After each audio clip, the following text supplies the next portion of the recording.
Hello guys, welcome to Velu nursery garden.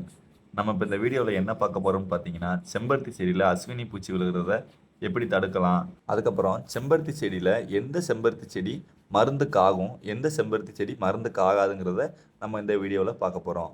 வீடியோக்குள்ளே போகிறதுக்கு முன்னால் நம்ம சேனலை சப்ஸ்கிரைப் பண்ணிக்கோங்க.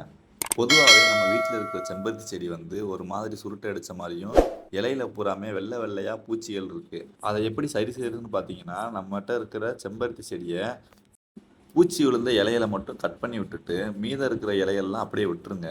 அதுக்கப்புறம் என்ன செய்யறதுன்னு பார்த்தீங்கன்னா, அதுக்கப்புறம் 10 கிராம் அளவுக்கு மஞ்சள் தூளும், அதுக்கப்புறம் பால்டாயில் டெஸ்ட்டில் வந்து ஒரு 5 கிராமும் எடுத்துக்கிட்டு நம்ம அதை வந்து 1 லிட்டர் தண்ணியில் கலந்துக்கிறணும். கலந்துக்கிட்டு செம்பருத்தி செடியோட இலையிலையும் செம்பருத்தி செடியோட தண்டலையும் படுற மாதிரி நல்லாவே தெளித்து விட்டுறணும். இதை வந்து நீங்கள் முடிஞ்ச அளவுக்கு மார்னிங் பண்ணக்கூடாது, ஈவினிங் தான் பண்ணணும். ஏன்னு பார்த்தீங்கன்னா, அது கலக்கும்போது மருந்துடைய எஃபெக்ட் அதிகமாக தான் இருக்கும். அது வந்து சன்லைட் படும்போது செடியுடைய வாட்டத்துக்கு அது முக்கிய காரணமாக கூட இருக்கலாம்.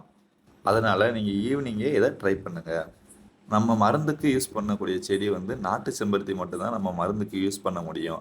அதை முடிஞ்ச அளவுக்கு நம்ம தரையில் தான் வைக்க பார்க்கணும். ஏன்னா தரையில் வைக்கும்போது தான் பூக்களும் அதிகமாக இருக்கும். நாட்டு செம்பருத்தியை நீங்கள் தொட்டியில் வளர்க்கணும்னு நினச்சிங்கன்னா, தொட்டியினுடைய அளவுக்கு தகுந்த மாதிரி செடியினுடைய உயரத்தையுமே நீங்கள் அளவுக்கு அதிகமாக வளரவே விடக்கூடாது. அதுக்கப்புறம் ஹைபிரிட் செடியை பார்த்தீங்கன்னா, நீங்கள் தொட்டியில் அதிகமாக வளர்த்துக்கலாம். ஆனால் நாட்டு செம்பருத்தி மாதிரி ஹைபிரிட் செம்பருத்தி மருந்துக்கு கண்டிப்பாகவே ஆகாது. ஹைபிரிட் செம்பருத்தியை நம்ம தொட்டிலையும் வச்சுக்கலாம், தரையிலையும் வச்சுக்கலாம். தொட்டியில் வைக்கும்போது என்ன செய்யும்னு பார்த்தீங்கன்னா, பூவோட அளவு கொஞ்சம் சின்னதாக இருக்கும். அதவே நீங்கள் ஹைபிரிட் செம்பருத்தியாக இருந்தாலும் சரி, நாட்டு செம்பருத்தியாக இருந்தாலும் சரி, நம்ம தரையில் வைக்கும்போது பூக்களுடைய அளவு கொஞ்சம் பெருசாக தான் இருக்கும். அதனால் முடிஞ்ச அளவுக்கு நீங்கள் எந்த செடி வச்சாலும் முடிஞ்ச அளவுக்கு தரையில் வைக்க பாருங்கள். நான் ஏற்கனவே சொல்லிட்டு வந்த அந்த டிப்ஸை நீங்கள் ஃபாலோ பண்ணிட்டு வந்தாலே செம்பருத்தி செடியில் அஸ்வினி பூச்சி விழுகிறத தடுக்கலாம். வீடியோ பிடிச்சிருந்தா லைக் பண்ணுங்கள். வேறு ஏதாவது டவுட் இருந்தால் கீழே உள்ள கமெண்ட் பாக்ஸில் மென்ஷன் பண்ணி விடுங்க. தேங்க்யூ ஃபார் வாட்சிங் கைஸ்.